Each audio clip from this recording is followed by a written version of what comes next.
Hello bachcho, let's read this question. This question says when the angle of incidence on a material is 60 degree, the reflected light is completely polarized. The velocity of the refracted ray inside the material is in metre per second.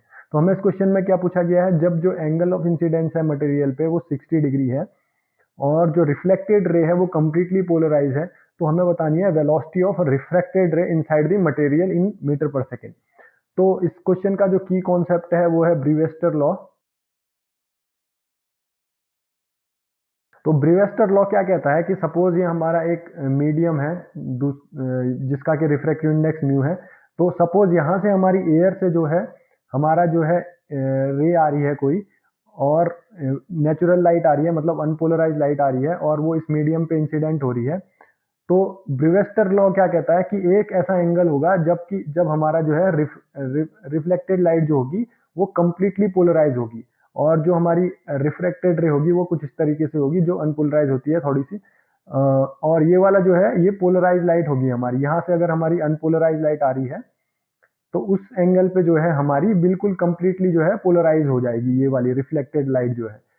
तो ये अगर इसका refractive index है material का mu, तो हमें बताना है जो रिफ्रैक्टेड रे है इसका जो वेलोसिटी है इस मीडियम पे. तो ब्रीवेस्टर लॉ क्या कहता है कि एट ब्रीवेस्टर एंगल थीटा बी जो होगा अगर हम माने तो हमें थीटा बी जो है वो इंसिडेंट एंगल होता है जिसमें कि हमारी रिफ्लेक्टेड रे जो है कंप्लीटली पोलराइज होती है. तो थीटा बी हमको इसमें दिया गया है वो 60 डिग्री है क्योंकि इस एंगल ऑफ इंसिडेंट के लिए हमारी जो रिफ्लेक्टेड लाइट है वो कंप्लीटली पोलराइज हो रही है. तो थीटा बी हमको 60 डिग्री दिया गया है और जो हमारे पास जो ब्रीवेस्टर लॉ कहता है वो कहता है tan theta B is equal to mu.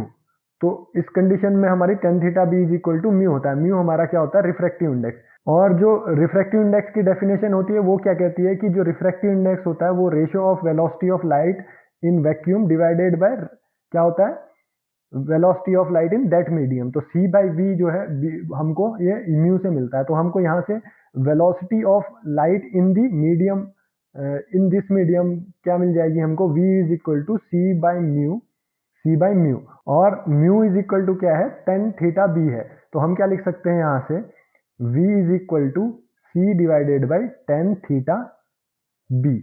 तो हमें क्या दिया गया है, v is equal to c की वेलोसिटी, c क्या है लाइट की वेलोसिटी वो कितनी है 3 into 10 raise to the power 8 metre per second. और जो हमारा tan थीटा बी हो गया 1060 हो गया 1060 डिग्री.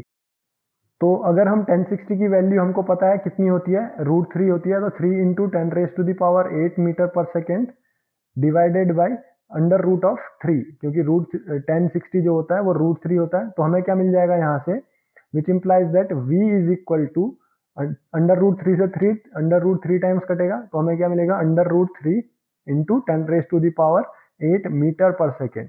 तो हमारी जो वैल्यू आई velocity of light in that medium, refracted ray या आप बोलो या लाइट बोलो एक ही बात है, क्योंकि रिफ्रैक्टेड रे जो है वो किस वेलोसिटी से मूव करेगी, under root 3 into 10 raise to the power 8 metre per second in that medium. तो हमारा जो करेक्ट ऑप्शन हो गया वो हो गया option C, under root 3 into 10 raise to the power 8 metre per second. तो इस क्वेश्चन में हमने क्या किया कि हमको जो है वो एंगल दिया था जिसमें कि कंप्लीटली पोलराइज हो जाती है. तो कंप्लीटली पोलराइज कब होती है, जब ब्रूवेस्टर एंगल पे जो है इंसिडेंट होती है लाइट.